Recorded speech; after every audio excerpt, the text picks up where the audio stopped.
Hello and welcome. You are listening to episode 61 of the Nearly Men Video Games Podcast, coming to you live on Twitch from Scotland on Thursday, 16th of April 2020. I am Gary Hogg-Simmons, and joining me today is Paul Kaczynski. Hello. And Colin Little. Hello. We have nothing to do with the video game industry. We don't make them, we don't sell them, and we're not even particularly good at them. We are the Nearly Men, and at some point you've probably kicked our asses online. Hey. Hey. Hello, boys. Look at us Hello. being all visual and look at us. Oh, there we are. Hello, everybody. We Hello. look well fancy, not to toot our own horns. Yeah, baby. Paolo, we didn't get the memo. We didn't get the dress code. Well, you never do. Do you know what I mean? Sitting there with a t-shirt. It's outrageous. Know what I mean? Wearing my Nearly Men t-shirt I here. think Colin's the only one dressed appropriately. Absolutely. Well- absolutely disgraceful stuff. I mean, I have a Pokemon hat, so I'm still in the general vicinity of video games. Paul's away for a business meeting with Al Capone. Oh, come on. Al Capone with those headphones on. It looks like he's in, I don't know, bomb funk MCs. Look at us, though, eh? How are we this evening, gentlemen? Very well, thank you. Very well. Yeah, all good, all good. Good. Been up to much in the past 2 weeks, apart from gaming? I've been staying in the house. I decided to stay in the house. Is that right, Paolo? Yeah. It's great with two kids and small confined spaces. Yeah. Sounds fun. Yeah. Yeah, it's great. Do you know what I'm going to do? Actually, I'm going to punt Everest in a month. I've started doing that. My friend Patrick Hart and his dad started Everest in a month, where you do like 1,000 stairs a day. Like Okay. you just find a step in your garden, you just go up and down, 1,000 times, kind of thing. Like, so it's about 4,000 steps or something. And you do that for 30 days, which gives you 30,000 feet approximately, which is apparently like up Everest. So it's like climbing Everest in a month. So I've started doing that with my 6-year-old. It kind of okay. burns a wee bit of energy. Brilliant. You'll be a regular Brian Blessed. Oh yes! I can't do a Brian Blessed without swearing. Now the audience can see your faces when you do impressions, and it's never good. I told you we were going to ban impressions. What? And we said never.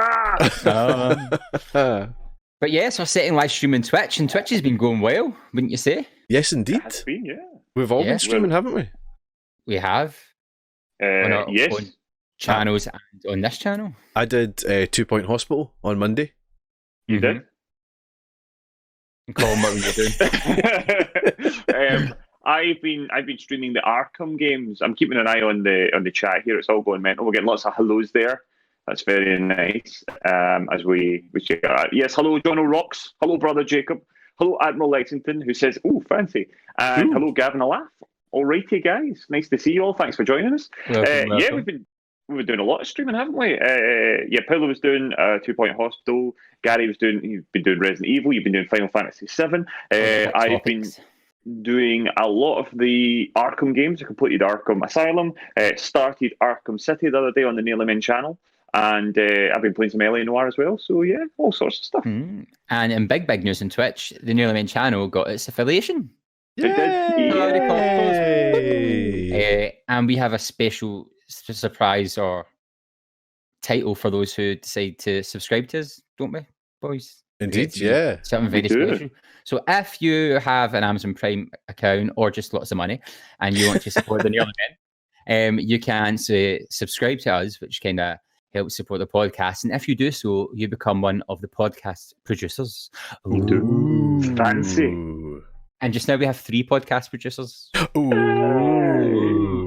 And I will They say sound two like of them- really good dudes. Two of them are on this video stream just now. they must be really cool. So I Oh, think hey, Mr. Producer. Oh, hi, Mr. Producer. Oh, Mr. Producer. Oh, no, Mr. Producer. Mr. Producer. no, we shouldn't have read your name down. So our 3 producers of this week's podcast are Colin_NM. Who could that be? Paul Kaczynski. Who could that Oh, be? hello. And our third producer is John O'Rocks 21. So thank you, John Yay! O'Rocks, for being Yay! one of our producers. If you want to be a producer, just give us your Amazon Prime, that costs nothing, or just give us your tasty monies, which will cost you something but help support the podcast. And if you want to get in touch with us for any other business, here's how you can do that. Reaching the Nearly Men is easier than ever. Search for the Nearly Men Video Games podcast on iTunes, Spotify, YouTube, or your preferred podcast player. We stream on Twitch. Follow Colin at Colin_NM. Follow Paul at Paul Kaczynski, all one word. Follow Gary at Blunderboy87. And let's get social on Facebook as The Nearly Men, Twitter and Instagram where we are at Nearly Men, or go old school and email us on info@thenearlymen.com. Need all that again? Links are on our website, thenearlymen.com. So what are you waiting for?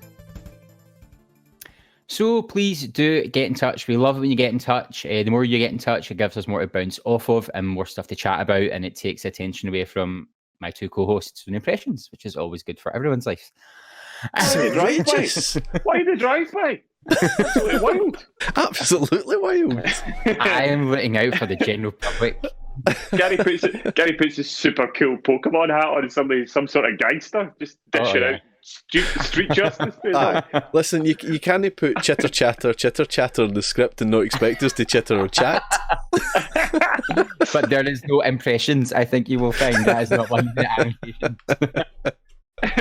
So, Jono Rocks is wondering if this means he gets to make executive decisions now. No. It's an entirely decorative title, I'm afraid. we barely make executive decisions. This is true. Coincidentally, Paolo, the wee Maverick was saying in the chat that Paolo's going to have to explain so many times why he is so fancy pants. Did we get a definitive reason for why you're dressed the way you are, Paolo? Well, tell us, Paul. Do you need a reason? What? I think the people need a reason. Well, what kind of reason do you need just to dress yourself up a little bit, look a little bit smarter? I've got no hair to brush anymore, so I need to do something to style. Right. Okay. That's clear as mud. Well, I just thought, people tuning in are going to expect, somebody in a t-shirt playing a game. So I thought, since we're not playing a game, spruce it up a little bit. You know what I mean? I suppose nowadays we all need the chat. I suited up to play LA Noire the other night, so I suppose any excuse to put some fancy clothes on. You did. You were dapper Dan. Well, I thought I'd make an effort. How was the temperature in your house that night? It was warm to say the least. Warm to say the least. Wonderful. Goodness. Oh, speaking of drive-bys, we've got a few drive-bys here from Admiral Lexington. Gary's the full audio professional setup, and Colin has the very I just don't have money setup, and Paul is a mix of the two, and it's put him right in the middle of the uncanny valley. Oh, outrageous. Assassinations. People just coming at us.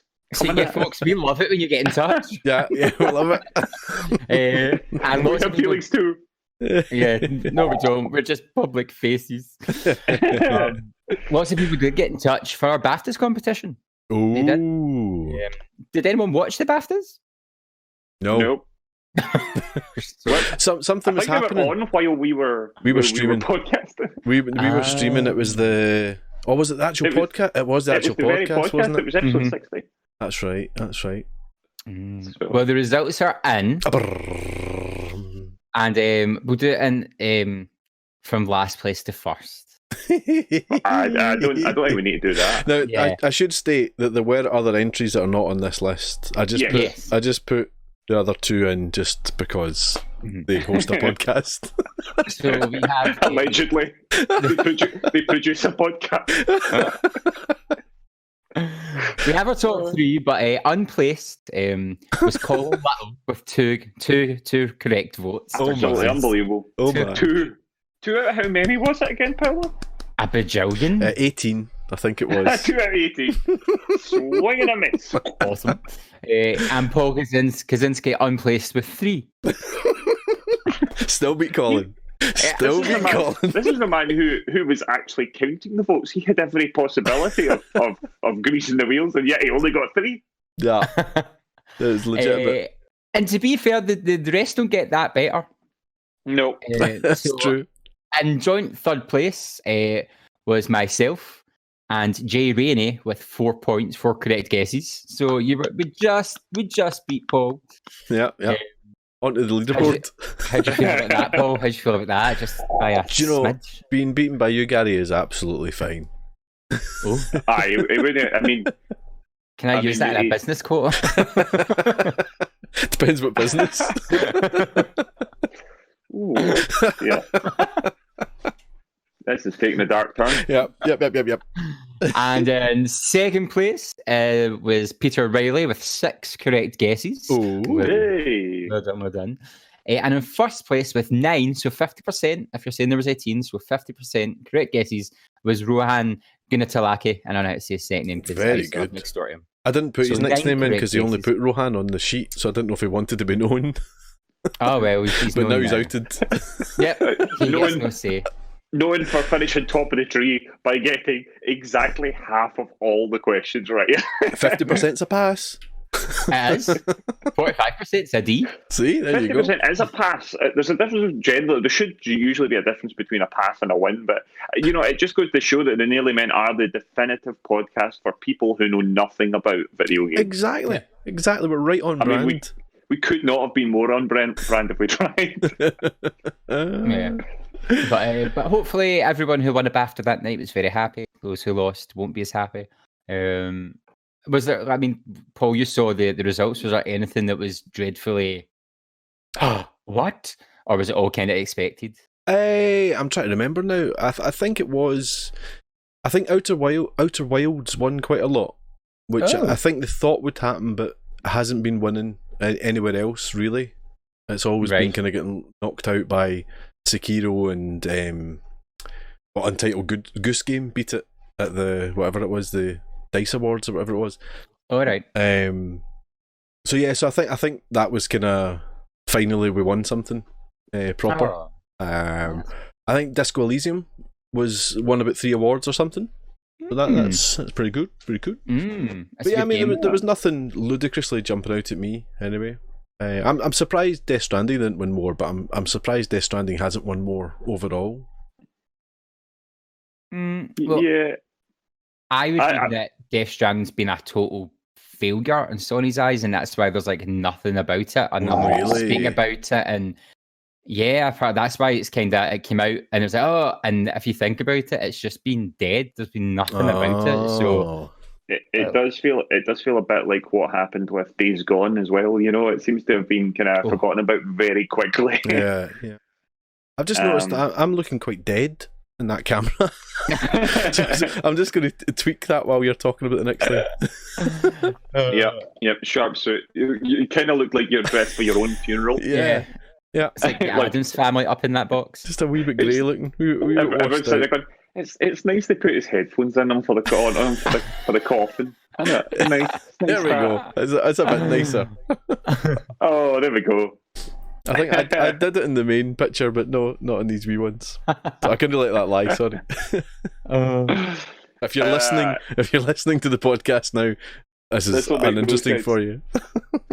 The chat's going mental, going absolutely mental. We've got a lot of Brother Jacob celebrating his bronze medal. That's Jay Rainey. Bry2208 says hello, Bry. And John O'Rocks, I think he's talking about Death Stranding here, says the walking sim isn't for everyone. Oh, See, I really liked it. I really liked it. Yeah. You were fair taken by it, weren't you? I've still not played it. I think those who played it loved it, but I don't think enough people bought it. I mean, it's a hard sell. I mean, because that's how it is walking up hills. As I always come back to Greg Miller's Twitter review that he gave it, where he says, "Do you like walking up hills in the rain?" And that was his review. I thought that's brilliant. I think the issue is that the majority of folk who spoke about it, and this is me, I never played it at all. The majority of folk spoke about it basically said that it took like the first 8 or 10 hours before it really got going. And that's, in this sort of kind of modern society where people just want instant gratification, that's quite a hard sell. And it's a risky thing, because there is that many other games vying for your attention. There's that many TV shows. There's that many other things that there's a certain group of people who potentially are just going to give up on something. And then, as you said, there's also, I think the whole Konami thing, the whole Fallout, well, that the Hideo Kojima stuff, the fact that it wasn't really the Kojima game that everybody wanted. Everybody wanted him and Norman Reedus to do something else. I think that all potentially didn't help it. And then the hype train got there, and then it just divided opinions. But I think you're better having a game that does make bold choices than one that goes straight down the middle. Totally. Brings it back to that discussion of our video games art, and I think that was Kojima sticking to what he wanted to make as art. So yeah. Is it a disc copy you've got, Gary? Maybe. Look at him checking. We can actually look at him checking in his room. We speak about this in the podcast all the time. Gary's chamber of secrets. Yes, it is a disc copy. I like to think you've got like a wee automated shelf that kind of rotates, like almost like an index. Well, I've moved. I've got all my PS4 games up there, and my PS2, PS3, and Switch games down below me. So I'm kind of like, whoa. You'll need to play it, Colin. Yes, you can borrow it when we're like back outside. Well, I want to just spray it in Dettol. I could post it, I suppose. Well, we'll see. I've got quite a few games to work through at the moment, so don't stress at the moment. But you can get Norman Reedus to deliver it to you, just like in his hazmat suit. But yeah, so moving on from there, we're going to some news, and we've got some big chunky stories this week. Oh my! We have. So our first one is a Stadia freebie, and this came from Matt Wales at Eurogamer.net. Google is making the premium version of its much maligned video game streaming service, Stadia Pro, free for 2 months. Keeping social distance is vital, but staying home for long periods can be difficult and feel isolating, wrote Stadia Vice President and General Manager Phil Harrison in a new blog post. Video games can be a valuable way to socialize with friends and family when you're stuck at home, so we are giving gamers in 14 countries free access to Stadia for 2 months. Ooh. Those interested in putting Stadia Pro through its paces can do so simply by signing up via the official website, whereupon instant access will be provided to 9 games. And the 9 games are Destiny 2 The Collection, Grid, Guilt, SteamWorld Dig 2, SteamWorld Quest Hand of Gilgamesh, Serious Sam Collection, Spitlings, Stacks on Stacks on Stacks, and Thor. Like the first 2 I've heard of, but we'll come back to that. Once you've got the Stadia app installed on your iOS or Android device, games can be played through your laptop, desktop, or Chrome OS tablet using a compatible controller or keyboard and mouse, as long as they are HID compliant. It's also possible to play wirelessly using a Google Pixel or other supported Android device. Any additional games purchased during the trial will remain tied to your Stadia account, even if you choose not to continue your subscription. And on that subject, it's worth noting you'll need to opt out if you've had enough. Otherwise, you'll be charged the usual $8.99 or $9.99 per month subscription fee once the offer ends. Existing Stadia Pro subscribers, incidentally, won't be charged for the next 2 months. A Stadia spokesperson has clarified that while the 4K 60 FPS Stadia Pro subscription service is indeed free for 2 months, as per Phil Harrison's blog post, the considerably more significant news, as squirreled away in a separate fact sheet, is that the basic free version of Stadia, which offers streaming at 1080 60 frames per second with stereo sound, is also now available to all permanently, provided they have a Gmail address. Ooh. That was a lot of information there, but basically, free games for 2 months, and remember to opt out. Yeah, but it's free. It's basic levels free now, and I think something had to be done for Stadia because they were just they'd completely messed up their launch. Well, yeah, it just goes to show that Stadia, I mean, they actually can't even give it away for free. I mean, it's an absolute disaster. Absolute game disaster. Yeah, they can't even. I mean, they were so successful that they did, as they said, they couldn't even tell you it was free on the proper on the proper press notice. It just seems a bit of a shambles. The whole Stadia launch is a mess. It launched with a lot of very odd choices of games, very old games, and now they're giving away a bunch of free games, and the majority of them mentioned are not very good. They're not very noticeable. I mean, I am riveted by stacks on stacks on stacks on stacks. Yeah, I want to know what stacks on stacks on stacks on stacks is. I mean, the Serious Sam collection, that's a lot of fun, but those games are ancient. They're absolutely ancient. It launched, one of the big games was the whole Tomb Raider collection. Those are all PS3 games, the majority of them.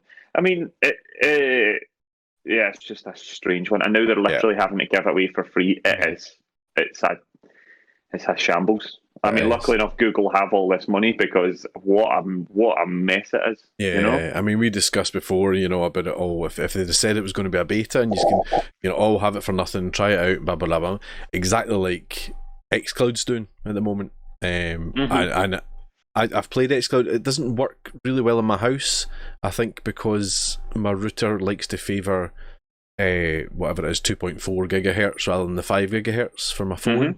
But if I put it on a dedicated 5 gigahertz Wi-Fi, it streams fine and it's beautiful. And that is beta.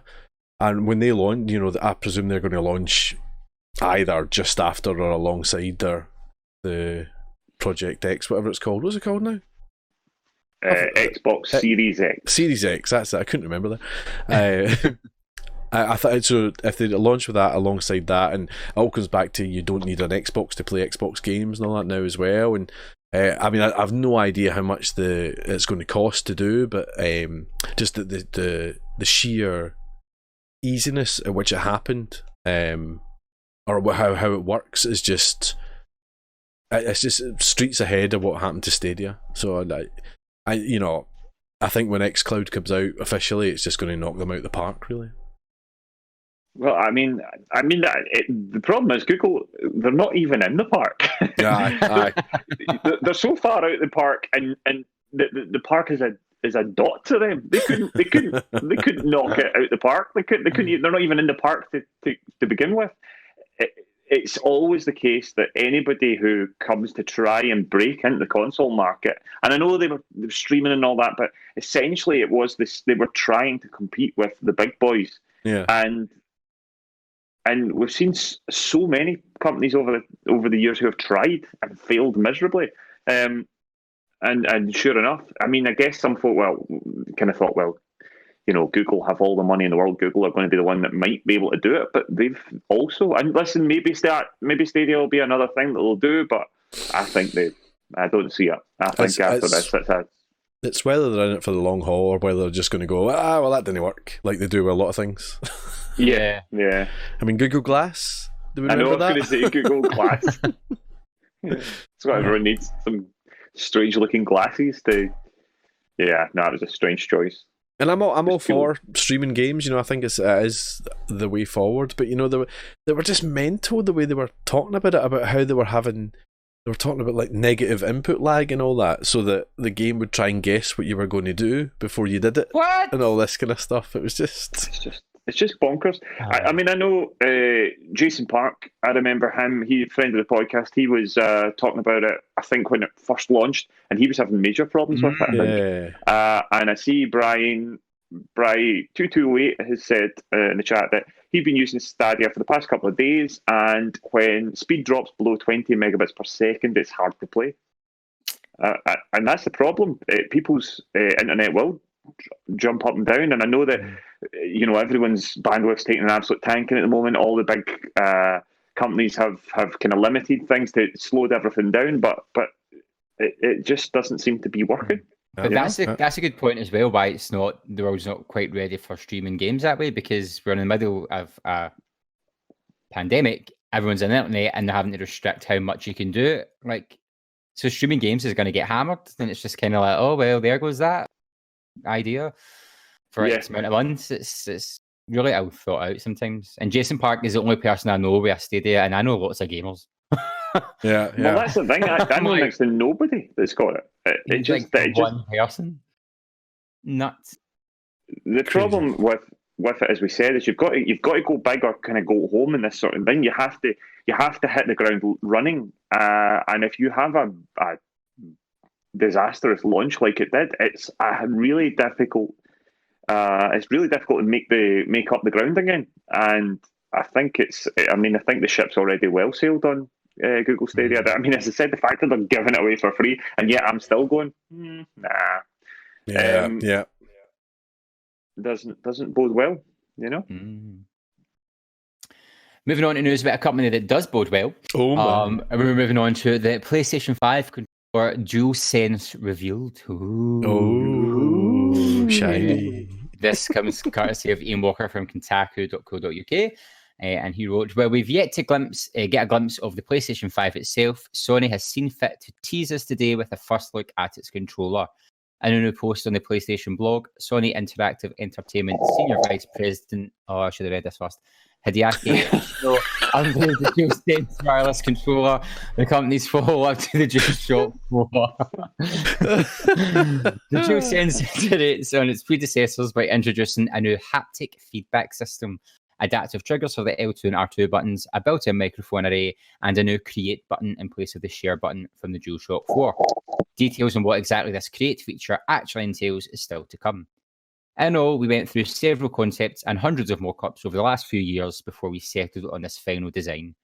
DualSense has been tested by a wide range of gamers with a variety of hand sizes in order for us to achieve the comfort level we wanted with great ergonomics, Nishino wrote. Our goal with DualSense is to give gamers the feeling of being transported into the game world as soon as they open the box. We want gamers to feel like the controller is an extension of themselves when they're playing, so much so that they forget that it's even in their hands. Ooh. I mean, I think it looks great, and then someone pointed out it looks like the Avengers suits from Endgame, and that made it even better. It I was cannot just be like, unseen. yes. My favourite one was it was the old Xbox 360 controller, the white one, and it was that plus like a wee tank top, a lady's tank top, which you can now see. I cannot unsee that tank top on that controller. I have to say, I think it looks absolutely glorious. I love it. It is. I mean, it is Sony copying Xbox's homework, though. It's very much. It's got that. Got that sort of curve. It's a bulkiness to it. Yeah, it's the curve to the side of it that does feel a bit Xbox, but you can still tell that is definitely a PlayStation controller. If you look at like the Dual, whatever this is called, DualShock, DualShock 4, and they've all had this same design. And if you think back, is that a PS1 one? No. If you look back at the PS2,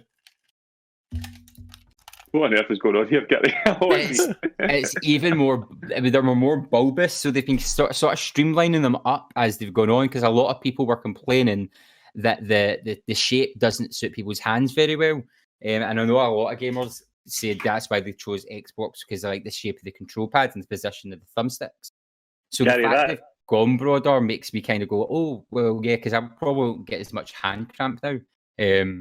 Yeah. But they've been kind of going that way over the years, and now they're just like, oh, stack it, let's do it. Sorry, Gary, I got really distracted by how absolutely mock it your DualShock 3 was. That needs a good polish. That's a DualShock 2. That's why it's still dusty. I've not played my PS2 in ages. Like, who got you that, Indiana Jones?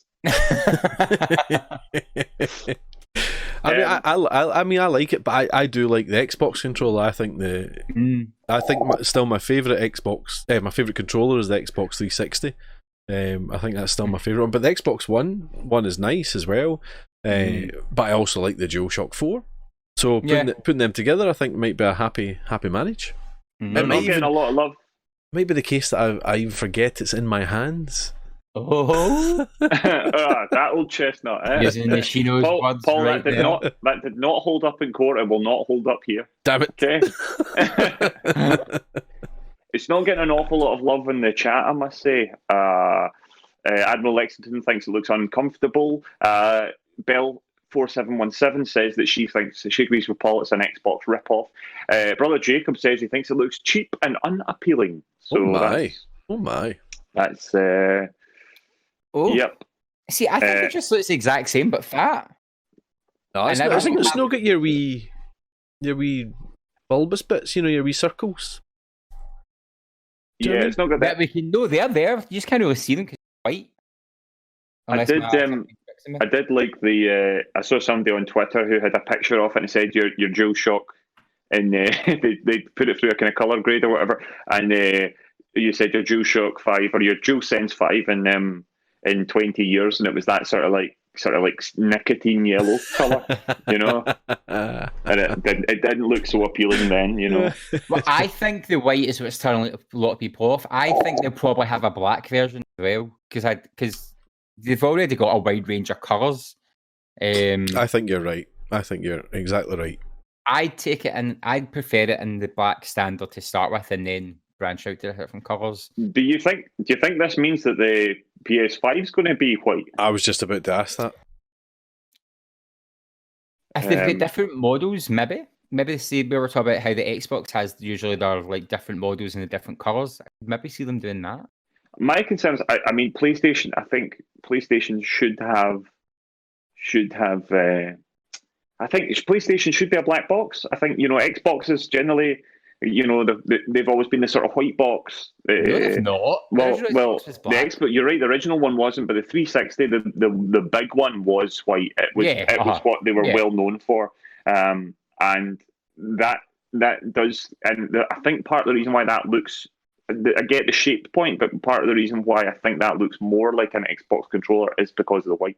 Yeah, I think Xbox has sort of become synonymous with white almost. I know that the Xbox One isn't actually it isn't white, but the 360 was, and I think that was still in your mind's eye, when you think of an Xbox, you think of a white box, and when you think of PlayStation, you think of a black box. So it's going back to grey, maybe like the original PlayStation was grey. Yeah, going back to like a nice grey or a gunmetal grey or something, just to be like harking back, maybe. But I think the white makes me go 360. And I know a lot of people are like, I want a black one. Yeah, so I don't know. It's a bit of a strange one. I do think it looks really nice. It's certainly not what I was expecting it to look like. I do think it looks like an Xbox controller, but I think it still looks enough like a PlayStation controller that I'm okay with it. Okay. At least it doesn't look like the Steam controller. No, that's a crazy looking thing. It's the weirdest thing to use ever. Like that's the most bonkers looking controller since the N64 controller. It's so weird to use. Like I bought it and don't actually use it. I'm just like, peripheral back in your. He likes a peripheral. I do. I think the Nintendo thought that the next evolutionary step, when the N64 came out, I thought they thought that the next evolutionary step was going to be that we were going to somehow develop a third arm. That wasn't for your arm, Colin. Oh, I see. I see. But yeah, so lots of mixed opinions in that. The audience do not enjoy the new PlayStation controller. I like it. I quite like it. Yep. And I can pretend I'm an Avenger. Staying on Sony, Sony announces its Play at Home initiative with 2 free games for everyone. Woo! Huzzah! This comes from Jim Ryan, President and CEO of Sony, and I got it right. Sony Interactive Entertainment of PlayStation blog. People all over the world are doing the right thing by staying at home to help contain the spread of COVID-19. We are deeply grateful to everyone practicing physical distancing and take our responsibility as a home entertainment platform seriously. So we are asking our community to continue supporting the safe choice and the need to play at home. As a thank you to all who are doing their part to lessen the impact of this pandemic, Sony Interactive Entertainment is pleased to announce the Play at Home initiative. Play at Home, how many times can I use this term? Play at Home has 2 components. First, providing free games to help keep the PlayStation community entertained at home. And finally, establishing a fund to help smaller independent game studios who may be experiencing financial difficulties continue building great experiences for all gamers. Games. To support Play at Home, PlayStation will try to make those occasionally dull moments more exciting by offering Uncharted, the Nathan Drake Collection, and Journey available for free for a limited time through digital downloads from April 15th at 8 p.m. PDT through May 5th, 2020, 8 p.m. PDT. Once you redeem the games, they're yours to keep. And they keep funding independent developers are vital to the heart and soul of the gaming community, and we understand the hardships and financial struggles that many smaller gaming studios are facing. With that, Sony Interactive Entertainment has developed a fund to support them during this time. we have earmarked $10 million to support our independent development partners. More information about the fund, including participation criteria, will be made available soon. And once again, that was the PlayStation Play at Home initiative. What was the initiative called, Gary? I think it was called Play at Home. I think. Not sure, but I think it was called. I'm being very flippant, but I think it's a very good thing. I think it is. I mean, the creative funding, I think, is brilliant. Yeah. I think that's right on the nose. The free game thing, I mean, it's lovely. Free games are always good, but I'm just a bit like, come on. We had those already. Here's 2 free games that you've probably already got. Because they were both PS Plus games as well. Yeah, but they're not exclusive for PS Plus. There is still a huge chunk of people who are not PS Plus subscribers, and they are also eligible for this. Yeah, I just think if they were on the games front, if they were really wanting to go, here's something, I don't know. I mean, I'm trying to think off the top of my head what it could be, but even Detroit, Death Stranding and Days Gone. Days Gone, Days Gone's a perfect example. It's old enough that anybody that was desperate to get it has probably got it, but it's kind of still fresh enough that it feels like a big game to get at this time. Death Stranding maybe a bit too big, I don't know, but Days Gone didn't do very well. Get it in people's hands, get a bit of word of mouth and all that jazz as well. Days Gone didn't do very well though because Days Gone isn't very good. That's part of the problem. Days Gone is good. I know Gary in the end started to enjoy it, Gary, but I do remember you slogging your way through it. Yeah. It's not reviewed. It's not reviewed well at all. The difference between all of these games is they have all had very good reviews. These are all very good games. It's also technically 4 games, not 2 games that they're giving away for free. So you're right, Paolo. We have these games already, but I think also Journey's a perfect game for this. The actual themes of Journey work so well with what everyone's going through, and like Journey's a magical experience, and I think a lot of people will not have tried it. And the idea of having a go, I would implore you all to have a go at Journey. Do not do any reading about it beforehand. Just go and play it. It's definitely worth doing. It's not a massively long game, but it's a really lovely experience. In regards to the Nathan Drake collection, I mean, that's quite a lot of game. And we have played them before, but you could replay them. Yeah, I mean, they're all really good. I mean, they're good games, I say. I mean, Nathan Drake Collection was PS Plus less than a year ago, and I'm just a bit... I'm not trying to be a Scrooge about it. It's a free game, it's brilliant. I just felt they could have made a bit more of a mark with it. But I think the other thing to remember is that also, at the moment, the PS Plus game is Uncharted 4. So actually... by doing that, you now have all the Uncharted games. It means that you don't have to go blindly into Uncharted 4 either if you've not played any Uncharted games. I realise the majority of PlayStation players will have played at least one of the Uncharted games, probably played a couple of them, and then there's probably most folk have played them all. But I have to say, I think it's really good. A friend of mine's just picked up a PlayStation. First of all, just there, it's his first console in years, and I've literally said to him, "Get Uncharted 4 on PS Plus." And by the way, you're going to get all the other ones as well. That's 4 games he's just got. It's going to last them ages. And I fully appreciate that. There's a lot of gamers who it probably doesn't appeal to, but I think it's not bad. I think the major thing really is there is a lot of games at the moment, and PS Plus and various things. People who've had that, or Games Pass or anything, have a lot of games built up, and actually people are buying more digital games anyway. I think the big thing here really is this creative fund here to keep companies going. But it is nice. I think the problem is that now we're so used to getting free games that we can get a bit grumpy about things, or a bit. I think it's a good thing. I suppose there is a possible cynical side to it, Paolo, as you said. They probably could have given us something else, but I think they had to make sure that there was a quality. I think giving us games that they know are good and they stand behind, they feel confident about, is better than giving us something divisive that people are going to go, "Why did they give us that?" I hate that fair play. I mean, I can hear the words coming out of my mouth, and I'm almost not liking myself saying it, but I get it all, man. I get it all. And that's our news for this week. Oh, woohoo! Cozy's crumbs. Okay, dokie. I've got some little couple of crumbs for you, gentlemen. Oh, yeah. Let's see what we've got. We have got Cyberpunk 2077 is on track for its September 17th release. CD Projekt Red's executive Nailed it. Adam Kaczynski said, "Our plans haven't changed. We're steaming towards a September release of Cyberpunk. There's no shortage of motivation, and we also possess the tools needed to facilitate remote work. We've been operating in this mode for over 3 weeks, and to date results confirm that we can carry on with all our operations without major disruptions." So there you go. Now we touched briefly on this last week. We were talking about, do we think it will be delayed or not? And I said I think it's ready. I think it was almost practically finished. And I think we all agreed that it's all going to be on track. So we were right. That sounds like fighting talk from them. It does go to show you that it's funny that CD Projekt Red can be so bullish about this, but Naughty Dog weren't able to.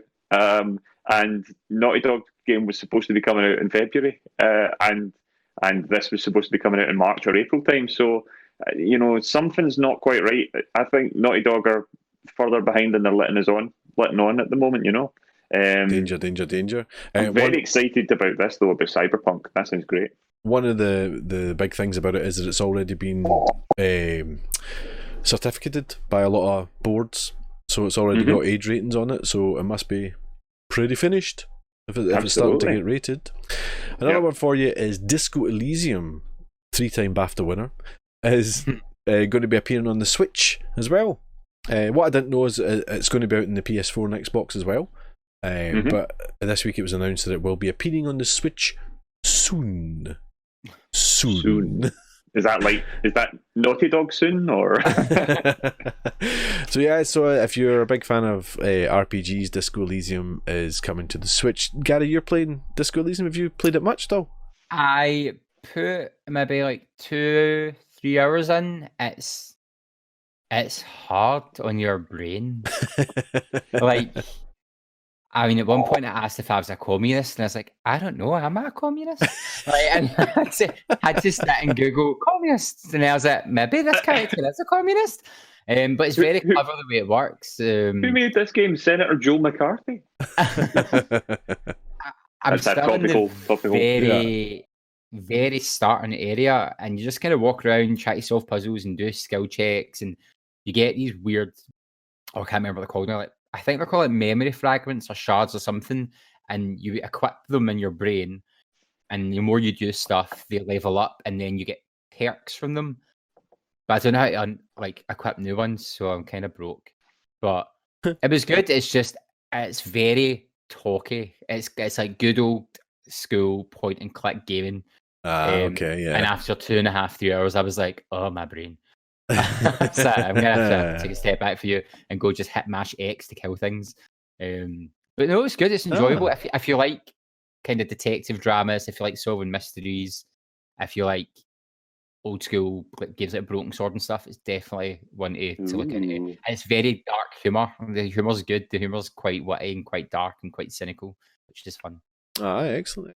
I know my brother played quite a lot of it as well, and he was really quite thick on it. So so it's coming out on Switch soon, and that was your Cozy's Crumbs.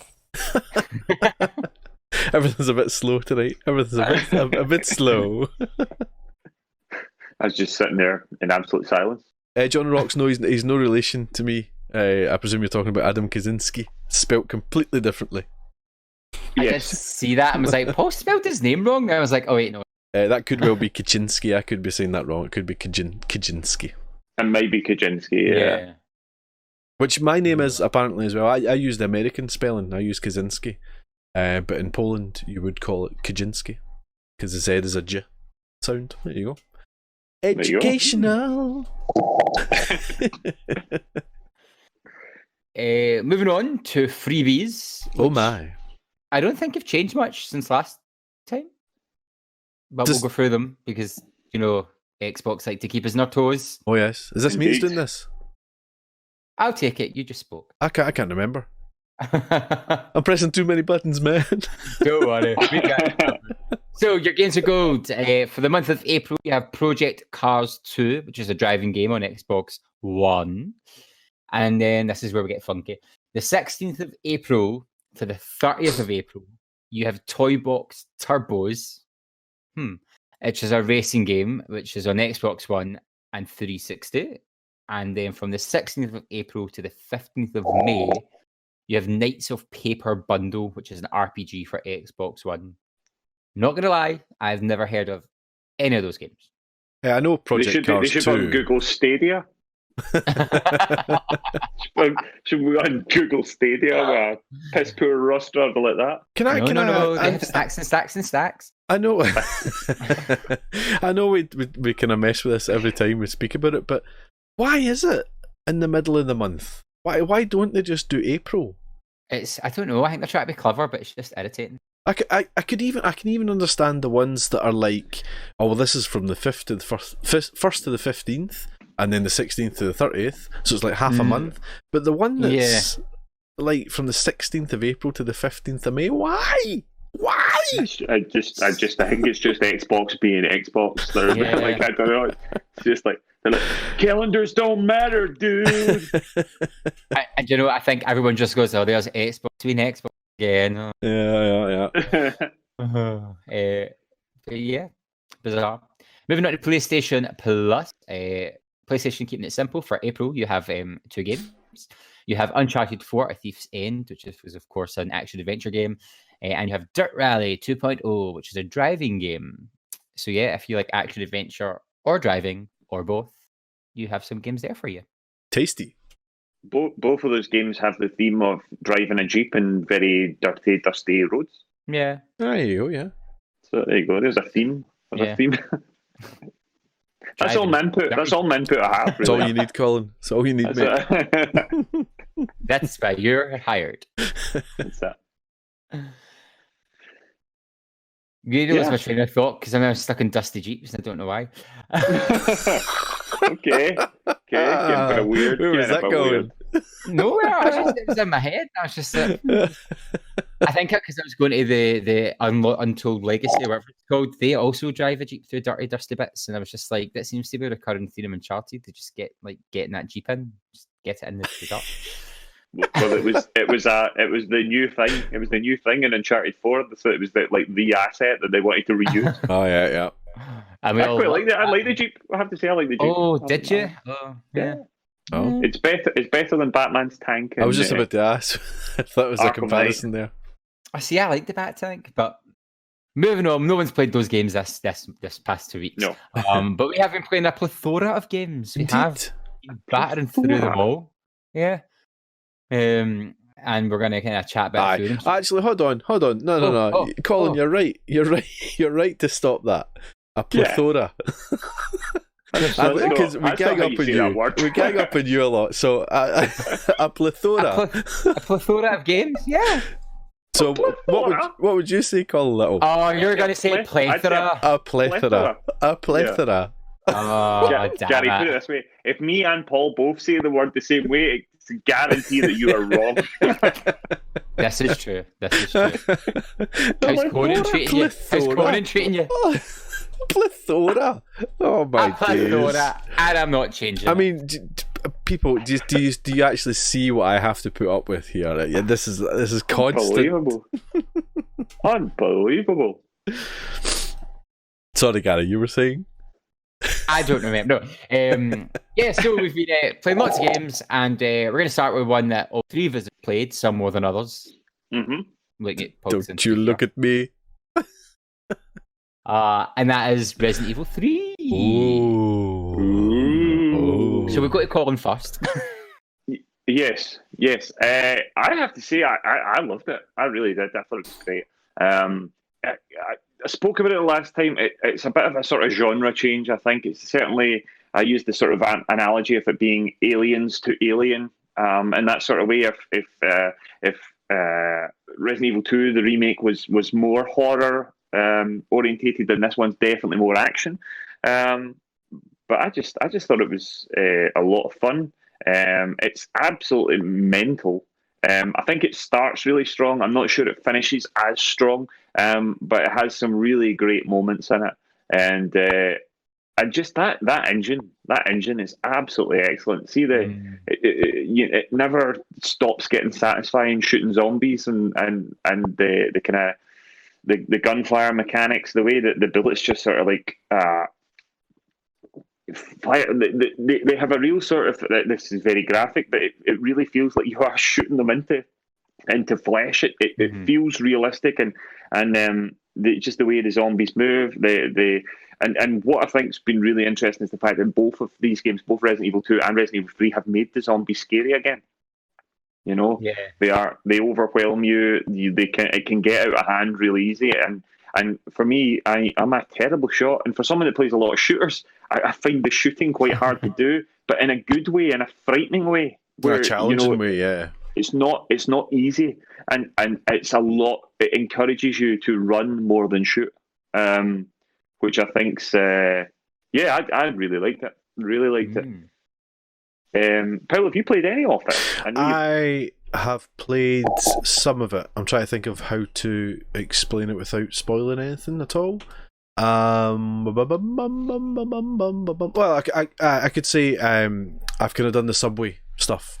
Like the getting the power back on. I can say that. Yeah. That bit. Yeah, I didn't. I did see Colin stream that section, and I wasn't looking forward to it. And what was lovely was playing it was scarier than watching it.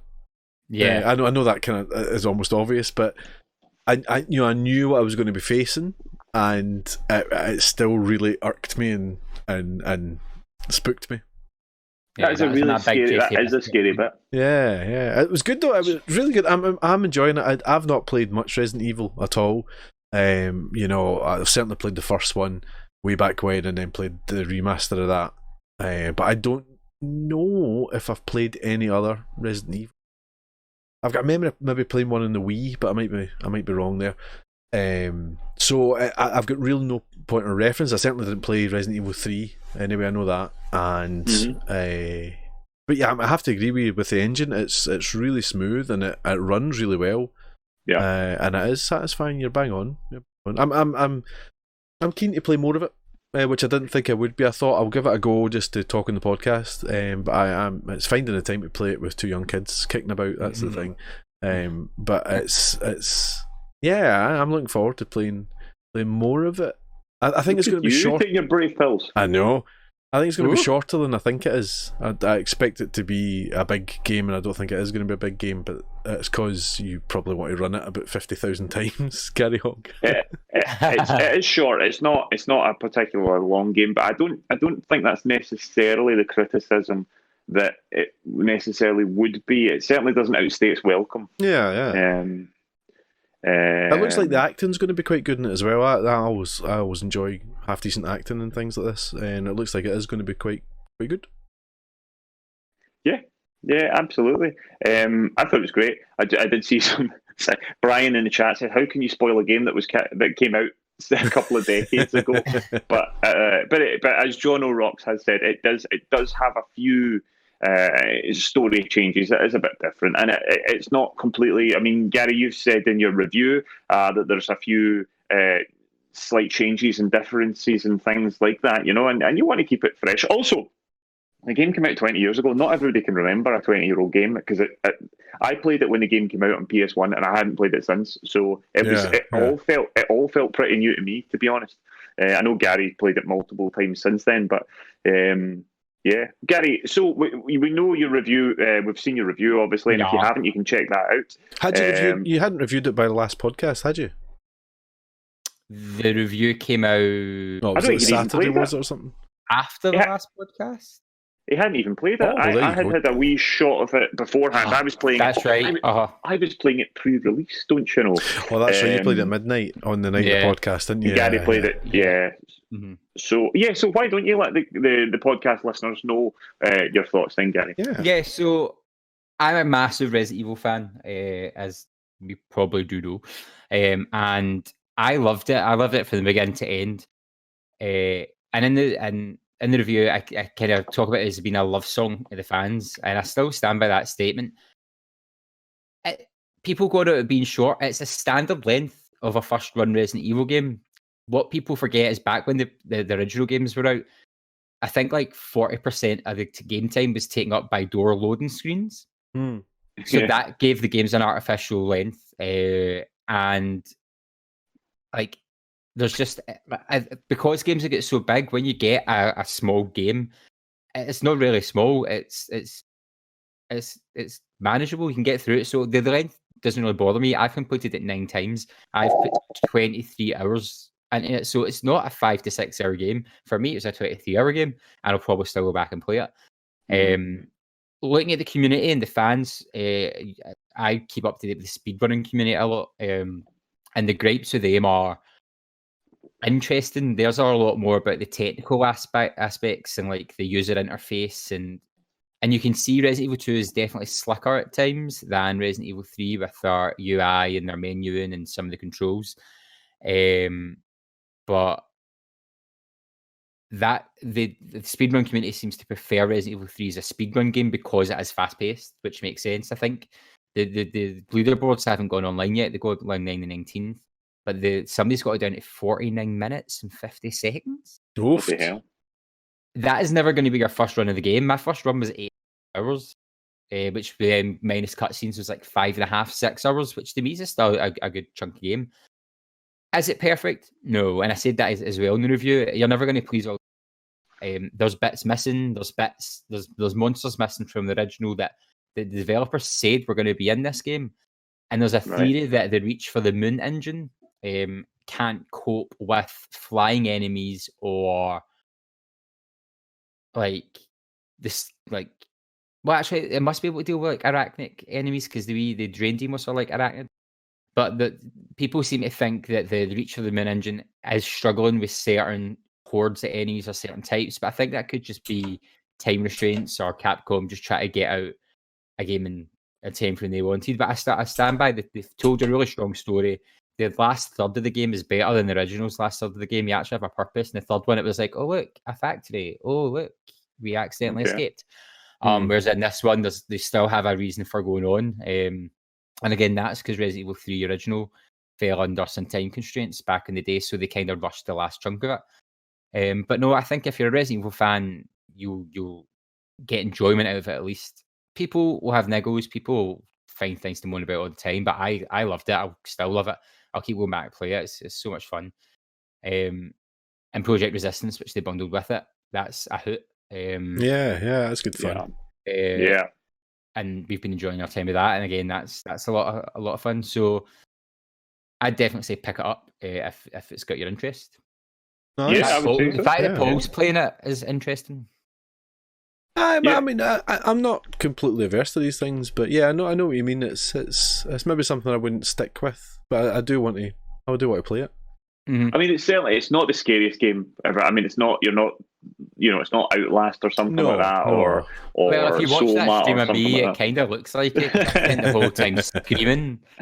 But I think it's scary enough. I think it's got some good moments. I'm not convinced it's as scary as Resident Evil 2. I found Mr. X scarier than Nemesis, for instance. But yeah, I mean, I really like it. And I think Project Resistance, or Resident Evil Resistance as it's called, is great. It's the asymmetric multiplayer game. We've been playing a lot of that. We played it last Thursday, didn't we, on Multiplayer Madness, on here on the channel. And yeah, one player's the mastermind who rigs his House of Horrors, basically, and the other 4 players have to fight their way through and try and escape. It was, you can see some footage there. I think it's a lot of fun. I think we're going to play it, and it looks like Capcom are really going to support this game as well. Yeah, they seem behind it, don't they? Yeah. Which I think is great. I think it is really good. And I'm kind of looking forward to getting good. To be honest, that's what I think will help and getting better at it, getting your characters upgraded and what have you. But yeah, it's been a lot of fun, and I'm no doubt we'll be playing it again at some point soon. Yeah, it's a good one to stream. Mm-hmm. Also, the outrage when someone picked your character, I was not. You weren't happy, were you? How dare they take my Martin sandwich? Batted on me big time. And then they weren't even very good with them. I was raging. You were raging. Colm, you brought up what did you call it? Multiplayer Madness? I like Multiplayer that. Madness, yeah. And we played a bunch of other games there. We played Gang Beasts, which was hilarious. Oh, it was Gang- so funny. Highlight of the week. The funniest game in the world, I think. I think so Gang funny. Beasts is absolutely hilarious. It's. I'm always amazed at how funny it still is. I mean, particularly the level they were showing just now. This isn't from the other night. This is from way back at Save Point. But I mean, it's so fun. I was sweating playing it. In that particular one that we're watching at the moment, that footage, I genuinely thought Paul might die of laughter. You just see me go at the end, yeah. Oh man, it's so much fun. It's so silly. It's such a simple, silly game. Do you know what I mean? It's got to have been born out of, it's one of these games. Oh, I nearly died. Look, it's got to be born out of one of these games where it was a physics test for something else. Do you know what I mean? They were just testing physics on models, and that came out of that, and it was hilarious. I love it. I dare say it was. It's just wonderful, and I just know. It was very popular on the stream. Folk were absolutely loving it, and many people didn't know the game on the stream, and they were loving it. So they were checking it out. And, we also played. Well, we played Hunt Showdown. Oh no! Which we love Hunt Showdown, and that did not showcase Hunt Showdown. That was a hot mess of an I feel I have to Hunt put my hands up. Because I think if it wasn't for me, we would have been playing Warzone had I installed it. Yes, and we might not have had to have seen the horror show that Hunt Showdown was that night. I don't know what happened to it. It was not working. It was not working at all. It was not living its best life. It was just, and we had a lot of fun with it when we last played it, but it was unloaded textures everywhere. There was huge load times. it glitched out. Because the end monster without doing anything. What happens is you get 3 clues. The setup of the game is you're all dropped in at once, and there's 3 clues to pick up. You pick up 3 clues. After you've got them, you head to the big baddie, and you kill the big baddie, and you summon it. Is that what it is? Summon? Banish it. Banish it. Yeah, you banish it. And then you get a bounty token. You get the bounty token, and you essentially take it to the edge of the map to escape. But for some reason, when we jumped in, there was 1 clue, and then we got the big baddie, and then the big baddie was glitching. Us. It was really weird. Yeah, there was all manner of things were going wrong that night. It wasn't a good representation of the game. No, I assure you, the game's better than that. I don't know what the problem was with it that night, but we were all having a disaster. I'd like to try it again at some point, but I don't know. I don't know whether they were doing stuff behind the scenes, whether there was some sort of server issue or whatever, or maybe it just needs an update. But there was all sorts of problems, and it was a real shame because I was kind of looking forward to playing it. Yeah, it's pretty grim though. Pretty grim. Yeah. Mm-hmm. So, Colin, you've been playing some Arkham. Do you want to take us on a journey of your Arkham adventures? Oh my! Absolutely. So I've been playing on my Twitch channel. I've been streaming. I decided to stream the Arkham games. I picked up the Arkham Return to Arkham collection, which is the first 2 games, Asylum and Arkham City. I decided for a challenge. I've played these games before, never completed Arkham Asylum, hadn't completed Arkham City, did complete Arkham Knight. I wanted a challenge, so I put them on hard mode, and I tell you, it's a challenge. I eventually did complete Arkham Asylum. It took me maybe 3-4 streams to get it done. It was a lot of fun. That game is excellent. Arkham Asylum is really good. Was that originally 360 and PS3? Yeah. Yes. Yeah. Both of them were. Oh, were they both on that? Yeah. Yeah, and Arkham Origins was as well. I mean, it's great. It really is great, and it is the first one. It's interesting because there's certain games that have mechanics. Like, for instance, when Shadow of Mordor or whatever it was developed the Nemesis system, and then suddenly all sorts of games started bringing that in. Arkham revolutionized a whole range of action games by bringing in that sort of free flow combat system. There's so many games that then stole that system and sort of used it to better or worse effect. but it was really nice to go back and just see that, and it holds up really well. It looks lovely. The remaster that they've done on the Return to Arkham collection really does really make it look excellent. The voice acting is incredible. Yeah, it's great. Really good. Kevin Conroy and of course Mark Hamill. He's the absolute star of the show. He is sensational as the Joker. Do you think the game would have been as big had it not had Kevin Conroy and Mark Hamill? Do you think that was a big attraction point, or do you think it would have still done as well as it did? Well, I mean, the game would have, if you just didn't have those voices, the game's still excellent. And I dare say if they had Troy Baker like they used for Origins or whatever, that would still be very good. What gives it an added level of authenticity is having the proper voices from the animated series and all that sort of stuff. Yeah. And of course, I mean, it's an astonishing performance, particularly from Mark Hamill. But, you know, I don't think it would have made it any less of a game. What it does do is that's not quite right. I think it probably did make it less of a game, but I think it would still be a very good game. But what the difference is with the performances, it just really raises it up a notch and makes it. If we joke about the fact about whether games are art or not, or you know, it makes that game as art. It feels it. Yeah. It feels wonderful. And then, so on the Nearly Men channel on Wednesday, I jumped onto Arkham after finishing Arkham Asylum. I moved on to Arkham City, and oh my god, that game is a step up in difficulty. It is seriously hard. For the folk that joined me, I know a number of folk around the chat there. I was getting all manner of problems. But you know, we got there. It's tough. It's a very different type of game. It's got a feel. It jumps about. You play as Catwoman and Batman at various points. The combat's different. It's not dramatically different, but it feels it at points. It feels slicker.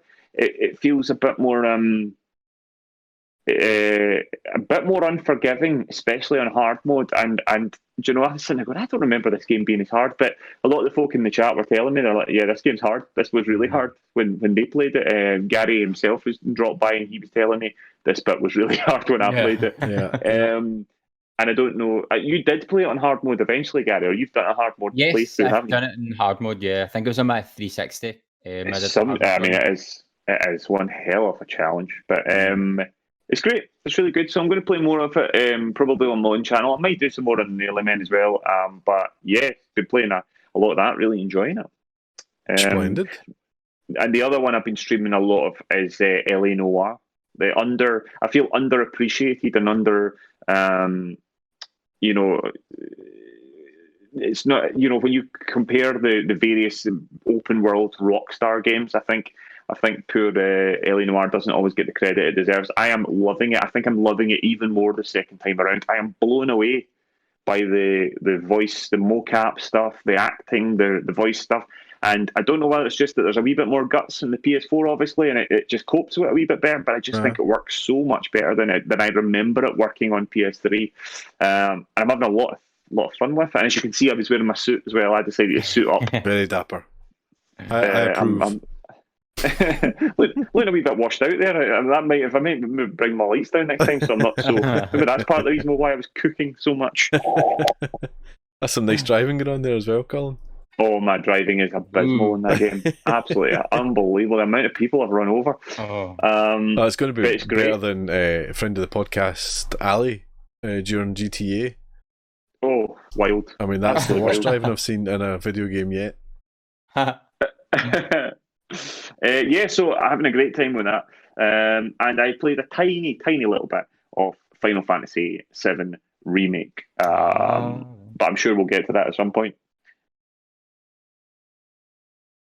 Yeah. I guess. That was really abrupt. That was a perfect thing, assuming that you might have came in there with something there, Gary, but no, I just felt I'd been talking for quite a while. Colin setting that right up. He just laid it off to you just outside the edge of the box. All you had to do was kick it. Fumbled it.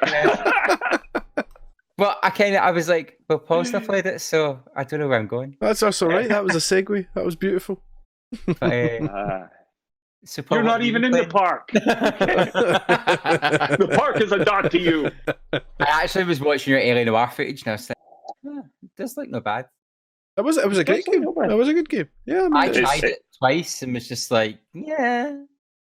Well, what you need to do then, Gary, is just grab yourself a little drink, a nice something on the rocks, and just settle down to my next stream and play through it with me. I think I'll watch you play it. I think I got frustrated because I couldn't bloody figure out if they look shifty or not. And I was like, you look shifty! Why are you saying you're telling the truth? They're all lying. They're all lying. So I did get a bit of help. Bri, who's in the chat, he was helping me out, and he did actually point out something that I hadn't remembered. That in the original game, you basically, the truth was, it was either truth or lie was the two options that gave you truth or lie or accuse. But now they've changed it, and now what it says is good cop, bad cop, accuse, and that's easier. I think that's easier to tell. Okay. And it works better, and it's a lot easier to kind of judge your approach. So it's about how you act rather than what they're saying. Well, you know what I mean? There's still times it is strange. It had this moment like for example, I go, oh, I feel sorry for this woman. This poor woman. I feel sorry. I'm going to go good cop, and you press good cop. He goes, come on, we know you killed him. I'm like, cool, stick to the plan. That's not what I said. Stick to the plan, man. And he's near enough like flying over the table to strangle the life out of him. I'm like, I hate good cop, man, good cop. That's my memory of L.A. Noire was I'm asking really benign questions and things, just like, so were you there that night? Oh yes, I was there. Come on, what are you saying? Just out of nowhere. But it really is great, and I think actually the shooting, I can see a bit of footage at the moment, but the gunfire is absolutely brilliant. This particular bank, I absolutely wallpapered this guy. I'm really, really enjoying it, and it's actually been really fun to stream. It's a very adult game, and some of the themes, and it's quite dark at points and stuff. So it's certainly not. There's points where I'm saying, going, there's not a lot of comedy for mining at this particular moment. I lost his hat. That's it. Not a policeman now. You can't arrest you. All those bullet holes in me. But see, I did wallpaper that guy. Blood everywhere. Oh my gosh, there it is. But yeah, it's great. It's been great fun to stream. So good. Right, shall I set you up another segue, Gary? You're going to be ready for this, right? So the other game I've been playing is Final Fantasy VII Remake, which, Gary, I believe you've been playing. I have. I finished it. Oh my! 33 hours, 33 glorious hours that I had. Wow! If the Resident Evil 3 remake is a love song, this is like a love opera. Oh my! Oh, this I don't know how they've done it, but this has everything from the original. Nothing is missing, and then it has even more. And somehow it doesn't feel. I mean, I've seen some people like, that bit felt like filler. I never felt like filler to me. So like side quests and stuff, they all have a point. They unlock extra scenes, or they give you a reward, or it expands the story. Nothing's just done for like, I'll just make them go do a quest. So it's superb. Like, and I definitely think you should have finished the first Final Fantasy, the original Final Fantasy VII, before you play this. Oh, well, I'm not doing that. Or even watch a story recap or something. And I was saying this to brother Jacob, I think, when we were watching Colin play something, and we just did a tangent. About if you've played the original, you'll appreciate bits more. And the build up to certain scenes, there's a lot more emotional impact. And no one I know has finished this yet, which is so irritating because I want to talk about it, but I can't talk about it because it spoils it. Especially the way that they end it. And the way they end it makes you go, ooh. Ooh. Oh, okay. Well, maybe we'll have to do a spoiler cast at some point once I finally. Yeah. But it's weird as well because so going online and looking at fan communities who know Final Fantasy VII, the lore a lot to me. There's bits they've picked up throughout the story that I kind of had an idea of. And when they talk about it, I'm like, oh, that's right. From Crisis Core, there was that. So there's this and that means that. But why does that mean that in this version? it's very clever what they're doing. If what they're doing is what we think they're doing.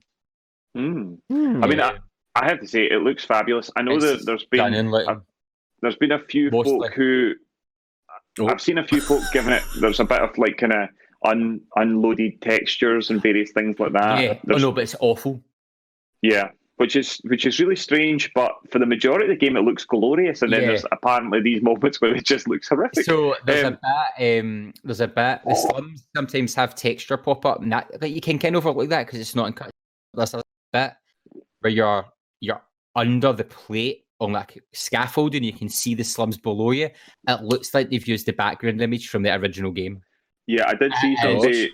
Dreadful. I spent 5 minutes just looking at it, going, "What is that? What is that?" Yeah, I did see somebody, and that bit in particular seems to be one of the worst bits. See, because everything else looks so good, it's so jarring. It's such a strange situation. You're like, how did nobody notice this? Yeah, because I thought it was maybe just my PlayStation or my Inst. And then when I went online, people were like, nah, it's a thing. There's also times when the flowers, Aerith goes to pick up flowers and it's just these blobs and you're like, excuse me? Yes, I also saw that was another bit. Coincidentally, just before it disappears on the chat, Brother Jacob's actually asking me a bit of a segue here. We don't usually take fan requests here, Jay. He is asking, has Gary played Dragon Quest 11 and is it worth playing? I've played Dragon Quest something. Yes, I have. I've started Dragon Quest 11 and it was good, but then other games came out and I had to play them, so it's something I'll definitely go back to. So is it worth playing? Yes, I'd say it's worth playing. There you go, Jay. I would say don't get the Switch version. Something like, so I've got a friend who's played both and they said the Switch version was meant to add orchestral tracks, but they're actually pure guff. But or maybe it was the other way around. If you're heavy into music, look up which one it is you should get. But one of them is, I think the PS4 one has like MIDI soundtracks, but I never really noticed a problem with them. But no, it's good. It was quite fun. I was enjoying it. I'd definitely go back to it. And I'll be going back to Final Fantasy 7 to replay different chapters and trophy hunt for that. But it's the combat system is phenomenal. It's so slick. And it's great, isn't it? It takes a while to get used to it. It was 17 hours in before I realised you had to use the move that comes with the weapon to be proficient in it. So do that. But no, the battle system is it's lovely, and switching between characters and using your L2 buttons to set up their moves. It's just once you get it, it's really, really good. But yeah, and it's so long, 33 hours, and that was me playing at a standard pace. And essentially, it's only like the first third of the game, as we sort of know it. The first part, I think we're starting to say now. I think Square Enix have gone back and saying it's 3 chunks, and just now we don't know how many chunks it's going to be. Okay, so it might maybe there's only one more to come, or whatever, or there might be 3 more, or. Do you think it'll be as long? Well, do you mean? I can complete the original Final Fantasy 7 in 22 hours. No, I mean, sorry, do you think it'll be as long till the next part? To get the next one? I'd hope not, because they've got a lot of the assets already, and I'm sure it's a bit while working on the first bit, so hopefully it won't be another year or 2 away. Hopefully it will be soon-ish. I mean, surely they've been working on the other parts sort of concurrently or whatever, so that plus the fact it's so long and then you've got the end in the way it is, I can't imagine them wanting fans to wait ages and then lose interest, because you just have a Kingdom Hearts 3 situation again where it's like 14 years later and you finish and go, is that it? I want to keep momentum, I'd say, with the fan base. It'll be interesting to see when we hear what the plan is when the next bit is out. Yeah. Paolo, what have you been playing? I've been playing lots of things. Do you know what I'm going to talk about first is FIFA 20, which I've been taking part in a wee tournament. An amateur football team in Hamburg called the Hamburg Hurricanes. A member of that and a friend of all of us, we all know him, Tom Hobbins, started a wee FIFA 20 tournament just while everyone's going insane in lockdown. And they're running it, and it's basically there's 14 nationalities involved, people all over the world, primarily Hamburg and Britain, but there's lots of people involved, and it's on behalf of the WASH project. And do you know, rather than me try and bumble my way through what that is, I'm just going to read something from the website. So this is in Sierra Leone, this particular one. It says this project involves the installation of a water and sanitation facility, including separate latrines for girls, boys and teachers. All of this work will be assigned to World Hope International's experienced WASH implementation teams to ensure the most effective time and money. Street Child's local teams are responsible for community consultation and ongoing monitoring and evaluation of schools, including visit statistics. So basically it's raising money. This is Hamburg Hurricanes, the football team, are heavily involved in this. And it's basically raising money for well drilling, latrines, the administration of it all, and things like that. Wow. So it's just a wee bit more awareness of that. But it's set up like a World Cup, essentially. But it's using the Champions League teams. So this week, you know, either there's however many groups, I think it's 5 groups or something. So, you know, I played on Monday night, I played on Wednesday night, and I'm playing tomorrow night and Friday night again. And then it goes through into a knockout stage, and it's just over kind of 2 weeks. So it's the same kind of setup as a World Cup essentially. But it's great fun. I won my first game. I was in complete shock. You were in shock. I wasn't so lucky in my second game. My bottle completely went. I was fine up until about 70 minutes, and my bottle went. Oh, you were? I saw that. I get beat 3-0. But yeah, so that was great fun. Spectacularly go downhill. It's great fun, and it's for a great cause, and it's just something to do, and it's well organised by Tom. Absolutely. It's great fun. So I've been playing that. What else have I been playing? I've been playing a little bit. Well, do you know, I looked at the listing. I went, I'll hold that because Gary's been playing that as well. But you've been playing them both. I've been playing everything. Do you know, I've been playing Elite Dangerous again. Streaming that on my personal channel. And that's been great fun. Just exploring. What was really exciting was last stream I decided I wanted to do something rather than just do missions or do shooting or whatever. I wanted to achieve something, and my brother Peter had kickstarted the game way back when, and one of the perks of his Kickstarter was that he got something in the game named after him. So it was either going to be, you know, something like a planet or a space station or whatever, and sure enough it was a space station that was named after him, so it was Riley City. So I kind of plotted in a course, and well, I didn't think I'd be able to get to it this quickly, but I could get to it, but obviously I can't get to it in the winner, so you have to make certain jumps and make sure you've got fuel and things like that. So it was great fun just doing that and just having a wee journey to do something to end up at Peter's space station. And Admiral Lexington, who's in the chat there, was keeping me company all the way as well, which was great.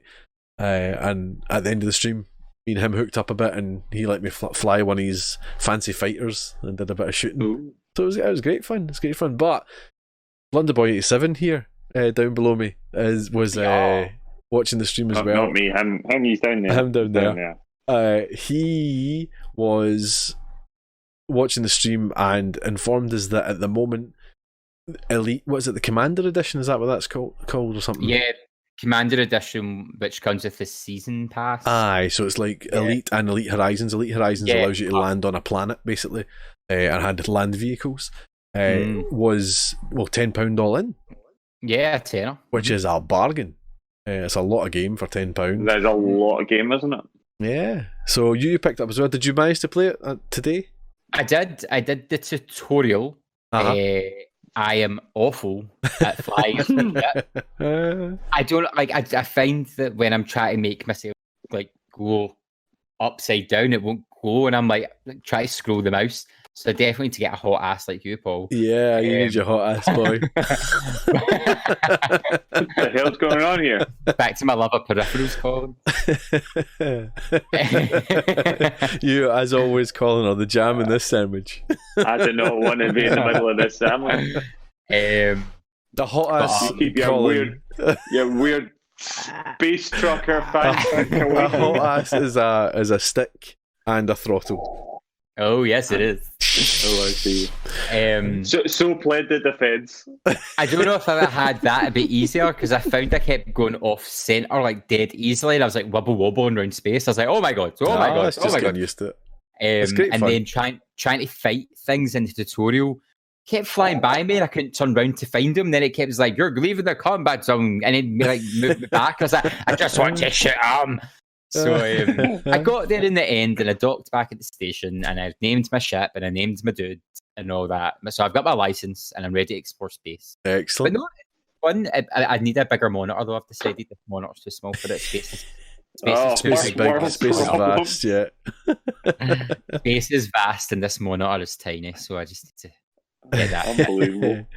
But no, good fun. Yeah, it's really good fun. Really good fun. I think I'm going to stream more of it, so do keep an eye on my channel.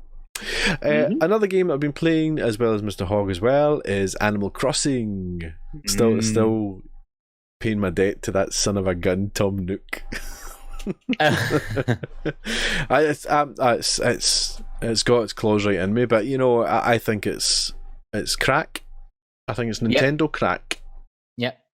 MJ Dean's friend of the podcast, she is like super good at it, but she spends her whole day in there pretty much. She says sometimes she's like, I'm just in my wee Animal Crossing world. Like, she's got a massive house. She's got 2 floors to her house, and oh man, she's raining in the bells, and I'm just like I'm still trying to build a bridge, and you've got like a million things going at once. That has come out at the perfect time. Yeah. If what you know, I'm a complete Animal Crossing agnostic, right? I don't know anything about it at all, but it's interesting that it was a game that was so hyped. People were so looking forward to it, and it just seems that it's pretty much everything everyone hoped it would be. Yeah, seems to be. It's quite rare that you get a game that comes out where there's not many niggles at all. I mean, I dare say there's probably some folk moaning about it, but the majority of folks seem to be absolutely loving it. Yeah, it's love. It's just so relaxing, and you just pot around, do your thing. It looks gorgeous. It's also one of the only reasons I know what day of the week it is, because each morning you log in, they give you a wee announcement. Today's Monday, and you're like, "Thank you." I've yet to enter the world of turnips. I keep forgetting to buy them on Sundays. So turnips are like the stock market, but spelled STALK. And I'm rubbish at stuff like that, but MJ is very good at stocks, and every day she's like, "What's your turnip prices?" And I'm like, but I think that's maybe a reason why she's quite good with the monies, because she knows how to manipulate the turnips. Indeed. Bry2208 says Animal Crossing is chores in a video game. Pretty much. Basically.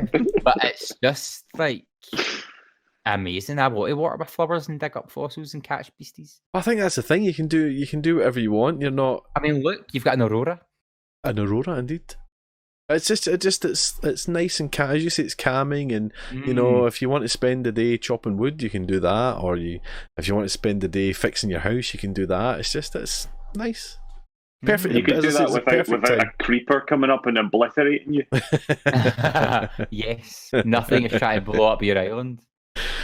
But yeah, so that's basically the games I've been playing. I'm watching the time here, so I'm trying to be brief. Quickly fire through mine, because I've not as much to say about them, just that they've been interesting. I've got back into Final Fantasy 14. Oh dear, the world of MMORPGs.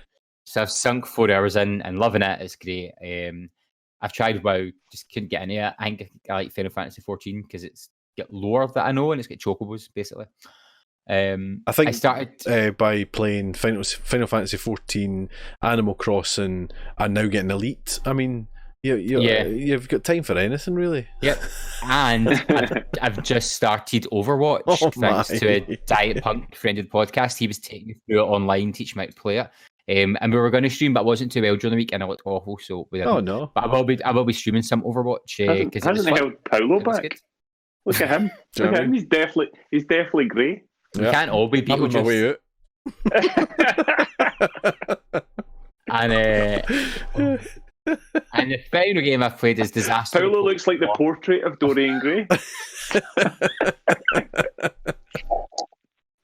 Oh dear. Sorry, Gary. I just had to throw a wee grenade in there. Terrible person. Disaster Report 4, which looks and feels like a PS2 game, but that's part of the charm. It's not for everyone. But I loved one in the second game, the PS2, and basically you're in Japan and an earthquake happens and you're trying to escape an island.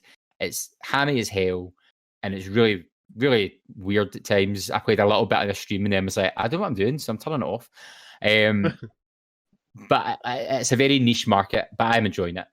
If anyone's played the other games, it's more of the same with some interesting life choices.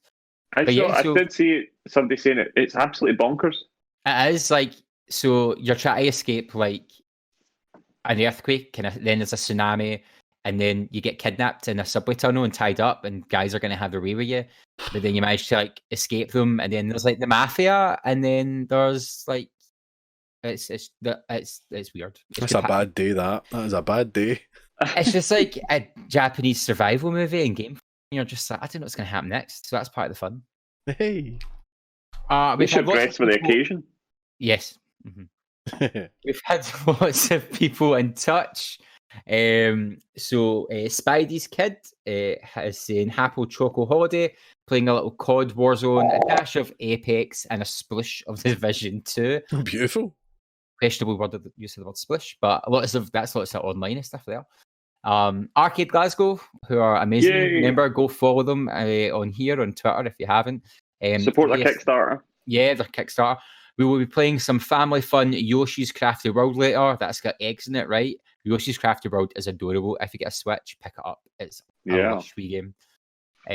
Miss Debs 88, she says, can't wait to tune in. I've been getting lost in 1940s again with L.A. Noire, trying to finish it so I can get the VR cases. I need to dive back into my Disney Magic Kingdom since it's my holidays. Mm-hmm. And just that note, if she doesn't know, Pocahontas is coming to Disney Magic Kingdom and a new update. So that's some. Oh, well, that's it. Yeah. Jamie Simpson, hey fellas, hope you're all well and staying safe for your ones. Call me a glutton for punishment, but I am playing Dark Souls on the Switch. Oh, yes. It's very addictive and satisfying to make that progression, beat the boss, etc. RPGs aren't my thing, but this is nicely balanced. What? Looks great in handheld mode as well. Ryan Belafonte, lockdown has got me back into The Sims in a big way, although apparently my computer hates me since I lost my save and had to start again. Oh, horrendous. I was like, I spoke to him today. I was like, how's your Sims? And he's like, they're gone. The computer's deleted them. They're all dead. They're all dead. Again. It was something to do with his iCloud save files or something. And sadly, listeners, that is where Twitch let us down. I was going to grab the audio from the Twitch stream, but for some reason, 2 days later, it still thinks it's broadcasting and I can't grab the audio. So it's been a wee bit of a problem, but we got right up to the new releases. So I'm just tacking this on just so you know what happened at the end of the podcast episode. So we were talking about Ryan losing his Sims. Jamesy at James42 said he'd been playing some Warzone and he had to go at Dirt 2.0. I crashed a lot, he says. Yes, indeed. So we do love you getting in touch. Please do. This is how you can do it. We'd love to hear from you. Find us on Facebook as The Nearly Men, Twitter and Instagram, where we are at Nearly Men, or email info@thenearlymen.com. And then it was just on to the new releases, and I'll just fire through them. On the 17th of April, Bad Lads is coming out on PC, Finding Teddy 2 Definitive Editions on Switch, Merchant of the Skies is on PC, Theme Park Simulator for Switch, then 21st of April, Summit of the Wolf for PC, and The Flower Collectors on PC. 22nd of April, ITTA on Nintendo Switch and PC, Sound Self, A Technologique on Oculus Rift, Vive, PC and Mac. On the 23rd of April, A Summer's End Hong Kong 1986 is on PC, Filament for PC, Linux and Mac, MotoGP 20 is PS4, Xbox One and PC, Sunless Sea on Switch, Yumie Tutsu Re-After is on Switch and PC, and the 24th of April, one we're all waiting for, is Predator Hunting Grounds on PS4, Naruto Shippuden Ultimate Ninja Storm 4 Road to Boruto on Switch, Nira on PC, Project Genesis for PC, Sunless Sea on Xbox One. 28th of April, Moving Out for PS4, Xbox One, PC and Nintendo Switch, Sakura Wars for PS4, Umurangi Generation for PC, and the 29th of April, Dread Nautical, and the 30th of April, Levelhead for Switch, PC, Android, Xbox One. Ministry of Broadcast for Switch and train station renovation on PC. And as said by Gary Hogg on the live stream, I think the only one that we are super psyched for, and that one is Predator Hunting Grounds on the 24th. Expect streams of that. Then Colin turned to the chat, and really one that jumped out of us was Brother Jacob had asked if we could have one series that was going to be revived or rebooted. What would it be? Colin Little was right in there with Tenchu's Stealth Assassins. I said KOTOR, which we might be getting anyway, Knights of the Old Republic. And then Gary Hogg-Simmons was quite definite that he wanted Dino Crisis. But yeah, that was pretty much all. It was a shame that it got clipped off in that video, but I managed to salvage as much as I could of it, and then it was just this as I'm tacking on at the end here. As we said on the podcast, if you subscribe to the Twitch channel, www.twitch.tv/TheNearlyMen, if you subscribe to that channel, you can become an automatic producer of the podcast. You can use your Twitch Prime subscription, doesn't cost you anything extra, or you can spend real money and sign up as well. You're supporting the podcast and the channel as a whole. We stream Monday for me, Wednesday for Colin, Friday for Gary, and then Thursday nights is either going to be the podcast one week, next week it's the Multiplayer Madness, so we alternate with that. Podcasts every fortnight. Tonight's podcast was produced by Colin_NM, Paul Kaczynski, and Jono Rocks 21. So thank you for that. Next episode is going to be live on twitch.tv/TheNearlyMen at 8 PM British Summer Time on the 30th of April. Thursday the 30th of April at 8 PM is episode 62. So we'll see you then. Thanks for tuning in. Bye bye.